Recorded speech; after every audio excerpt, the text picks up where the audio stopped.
Del Evangelio según San Lucas, en el capítulo 13, versículos 22 al 30. En aquel tiempo Jesús pasaba por ciudades y aldeas, enseñando, y se encaminaba hacia Jerusalén. Uno le preguntó, Señor, ¿son pocos los que se salvan? Él les dijo, esfuércense por entrar por la puerta estrecha. Pues les digo que muchos intentarán entrar y no podrán. Cuando el amo de la casa se levante y cierre la puerta, se quedarán fuera y llamarán a la puerta diciendo, Señor, ábrenos. Pero él les dirá, no sé quiénes son. Entonces comenzarán a decir, hemos comido y bebido contigo, y tú has enseñado en nuestras plazas. Pero él les dirá, no sé de dónde son. Aléjense de mí todos los que obran la iniquidad. Allí será el llanto y el rechinar de dientes cuando vean a Abraham, a Isaac y a Jacob y a todos los profetas en el reino de Dios. Pero ustedes se vean arrojados fuera y vendrán de oriente y occidente, del norte y del sur, y se sentarán a la mesa en el reino de Dios. Miren, hay últimos que serán primeros y primeros que serán últimos. Palabra del Señor. Gloria a ti, Señor Jesús. La página del Evangelio que abordamos este domingo 21 del tiempo ordinario está construida de una forma sencilla. Una pregunta y una respuesta. Una pregunta. Escuchamos en el capítulo 13, versículo 23. Señor, ¿son pocos los que se salvan? Y la respuesta, que comienza con la frase, esfuércense por entrar por la puerta estrecha. La respuesta va de los versículos 24 al 30. Pero este diálogo está contextualizado, atención, por una anotación narrativa introductoria, y es por ahí que les propongo comenzar. Comienza el texto con una anotación de contexto en el versículo 22. Jesús pasaba por ciudades y aldeas enseñando y se encaminaba hacia Jerusalén.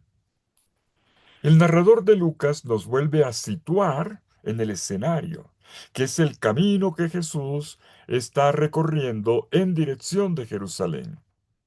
Se trata del mismo camino de peregrinación comenzado desde el capítulo 9, versículo 51, con la frase tomó una firme determinación y que terminará en la Pascua, en su Pascua, su subida, éxodo hacia la muerte y la entrada en la gloria del Padre.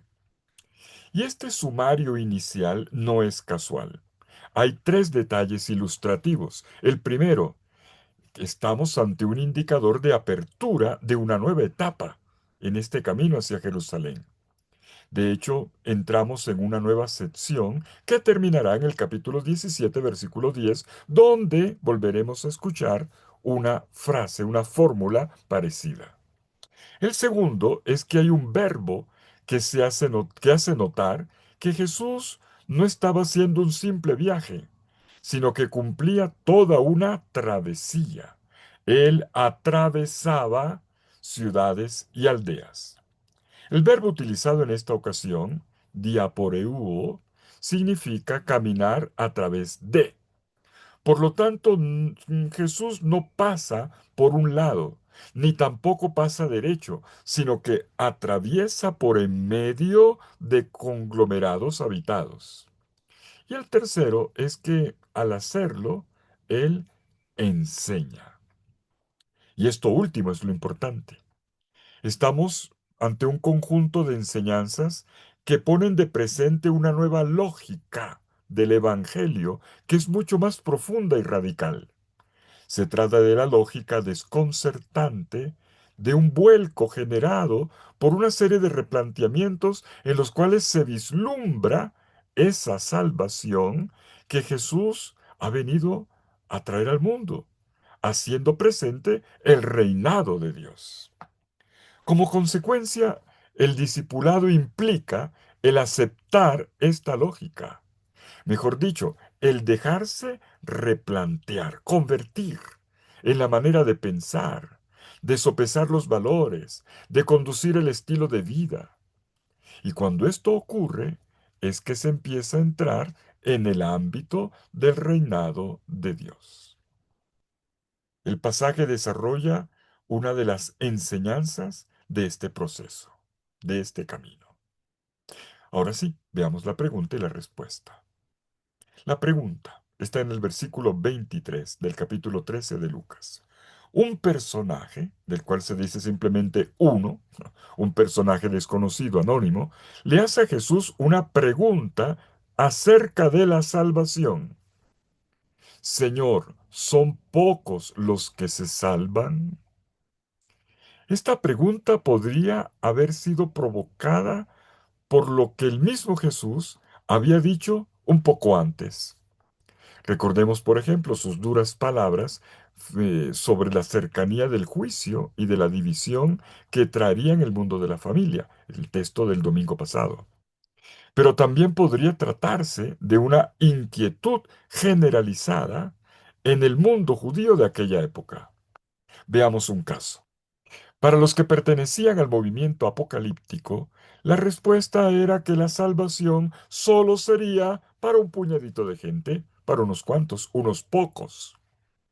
Hay un texto del cuarto libro de Esdras, capítulo 9, versículo 15, que dice: Lo he dicho hace tiempo y lo digo ahora, y no pararé de decirlo.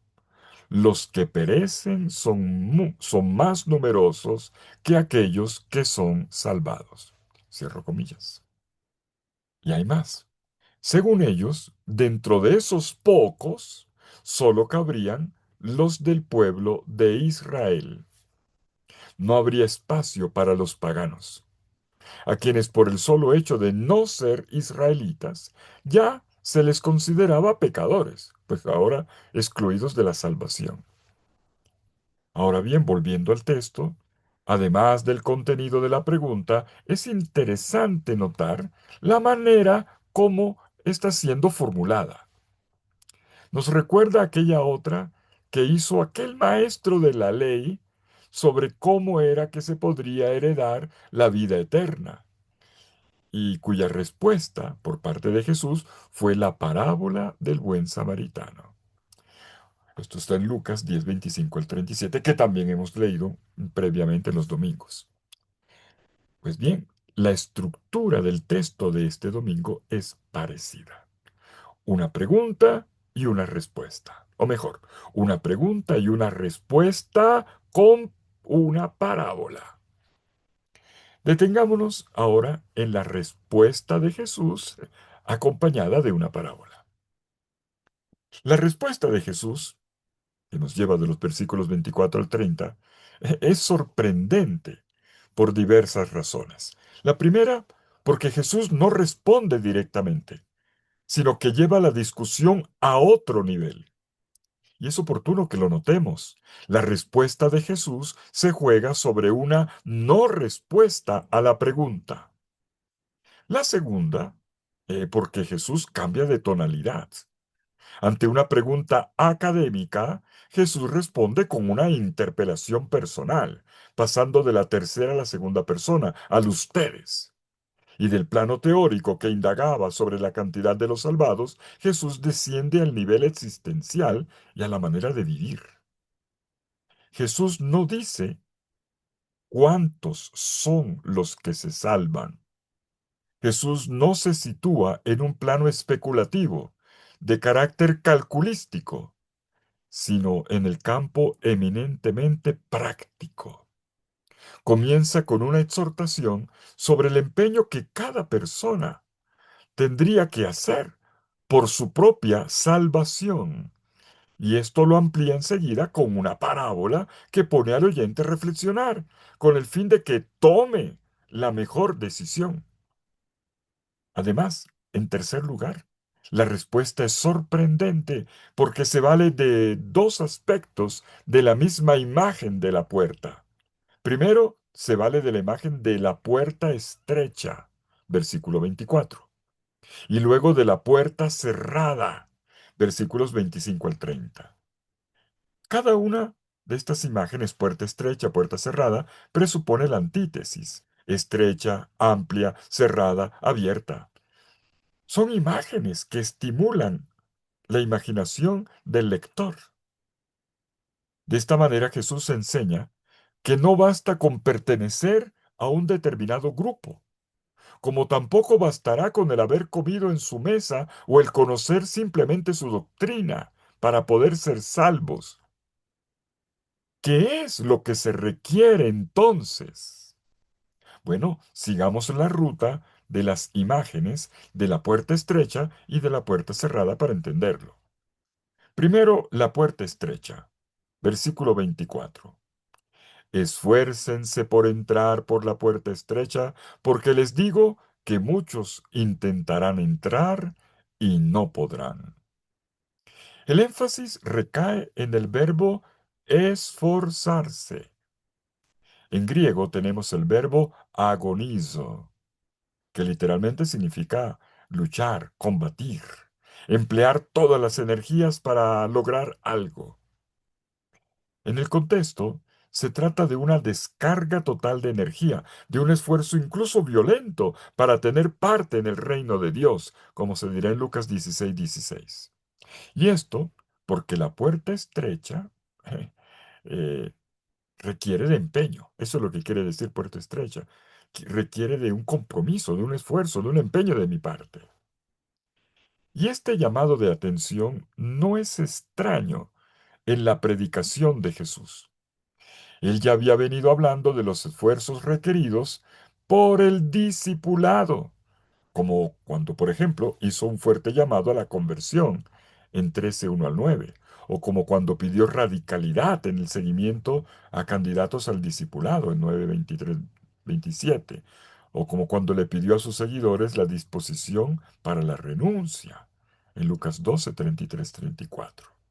En pocas palabras, la salvación no es algo que hay que dar por descontado. Aunque es un don de Dios, un don, también requiere un compromiso mío, desde mi libertad. Pide mi respuesta clara y consecuente al Dios que ha irrumpido como evangelio en mi existencia. Veamos ahora, en segundo lugar, la imagen de la puerta cerrada.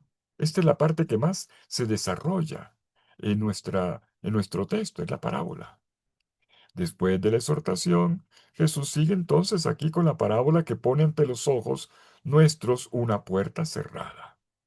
Con esta imagen, Jesús nos hace caer en cuenta de cómo uno puede correr el riesgo de quedar excluido de la salvación, así haya estado mucho tiempo con él. Jesús narra lo que ocurre, veamos la parábola, cuando el dueño de una casa cierra la puerta y resulta gente que se queda afuera. Versículo 25 dice, una vez que el dueño de la casa haya entrado y haya cerrado la puerta, se quedarán afuera y empezarán a golpear la puerta. Sabemos que en el mundo oriental, cuando el dueño de la casa cerraba la puerta, solo se la abría a los familiares. El de la familiaridad es precisamente el argumento de los que llegan en retardo y tocan la puerta. Frente a la puerta se hace sentir un drama, el desespero por haberse quedado afuera. Se escucha un intercambio de solicitudes y de respuestas entre quienes tocan la puerta afuera y el dueño que está dentro. Los de fuera suplican que se les abra, pero el dueño les responde, no sé de dónde son.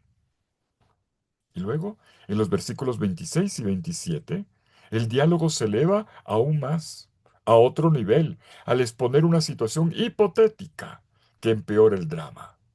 Veamos estos versículos. Entonces empezarán a decir, hemos comido y bebido contigo, y tú nos has enseñado en nuestras plazas.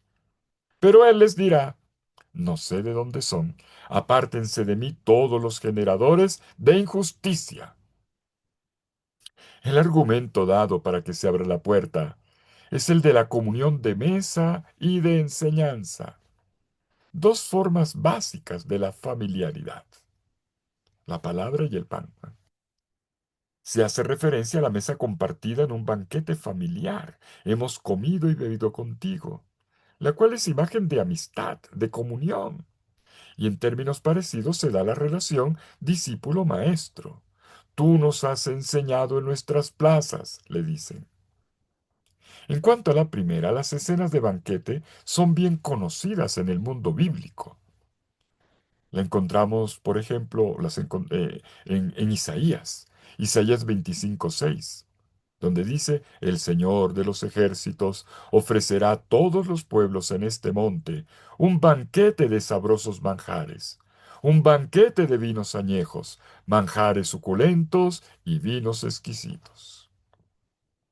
Esta cita de Isaías reitera que la invitación es para todos y no solamente para los judíos, como muchos llegaron a pensar. Por ejemplo, los esenios entendían que solo los que pertenecen al pueblo de Israel. Y luego, por segunda vez, sigamos leyendo, el dueño de la casa ratifica el no sé de dónde son.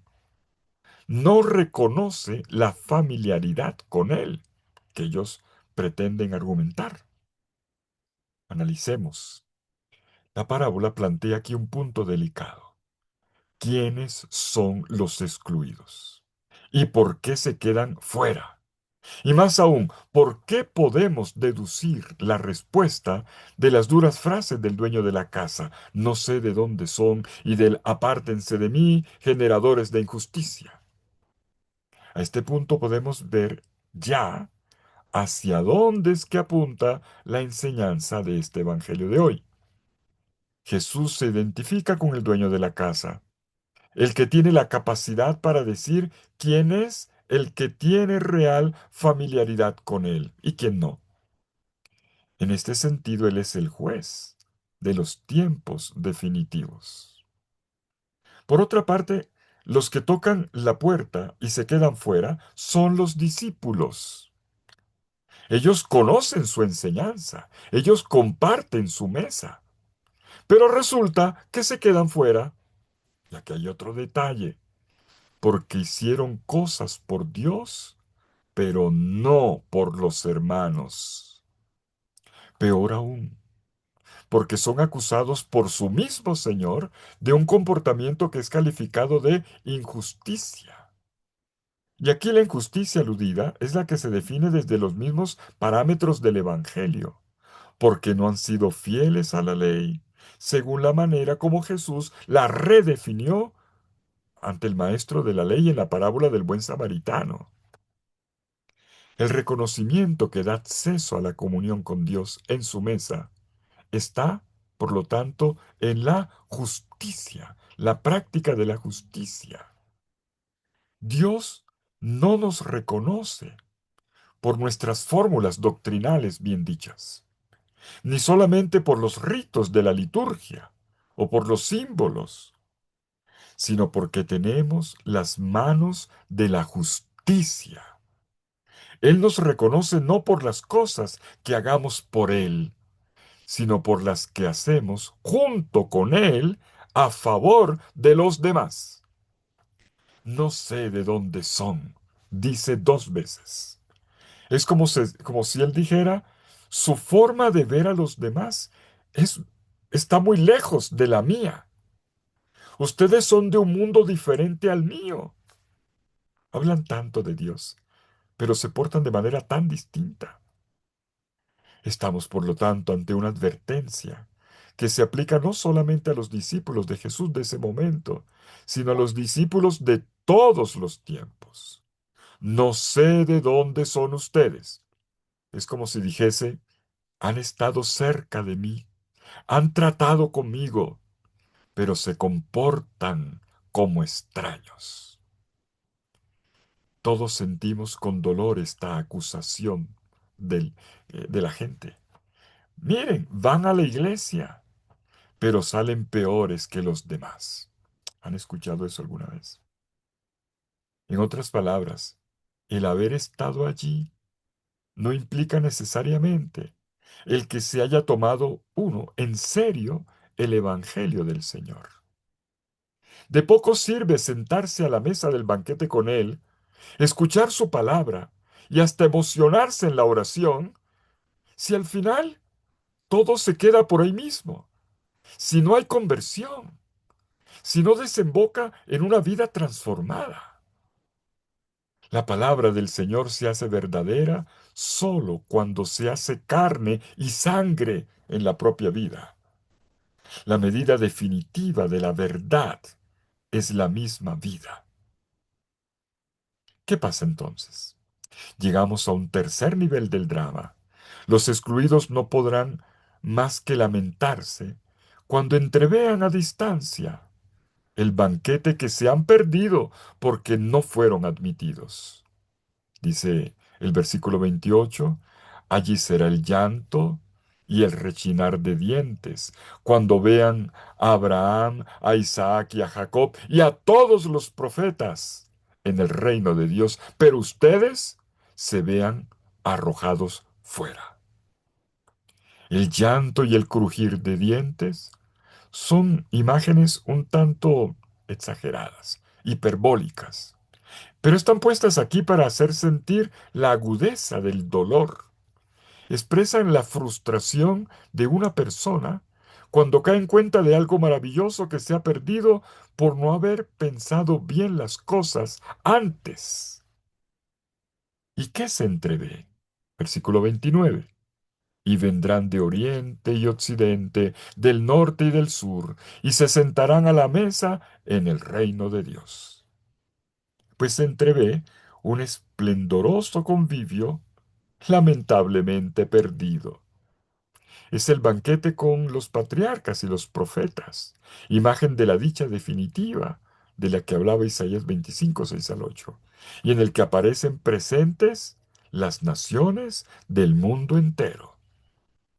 Dios reconoce hijos suyos en todos los rincones del mundo. Los acoge entre sus brazos, en su casa.